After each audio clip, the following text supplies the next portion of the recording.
আমি যখন ক্লাস 8 না 9-এ পড়ি তখন আমি আর আমার ফ্রেন্ড স্কুল ছুটির শেষে আমি আর আমার ওই ছেলে ফ্রেন্ড মিলে যাচ্ছিলাম। তখন আমার এক মেয়ে ফ্রেন্ডও ছিল সাথে।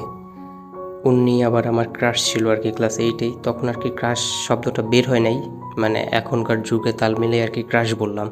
আচ্ছা, উনি ক্রাশ ছিল, উনিও জানতো যে আমি তাকে পছন্দ করি, সেই জন্য আর কি দুজনের মধ্যে ওইভাবে কথাবার্তা হইতো না, কথার মধ্যে একটু লজ্জা লজ্জা থাকতো আর কি। আমি তো লজ্জায় কথাই বলতাম না, মানে আমার সাথে যে ছেলে ফ্রেন্ডটা থাকতো মানে তার মাধ্যমে আমি তার সাথে কথা বলতাম আর কি। মানে তাকে বলতাম, সে শুনতো, আবার সে আবার তাকে বলতো, আমি শুনতাম, এমন কাহিনী আর কি।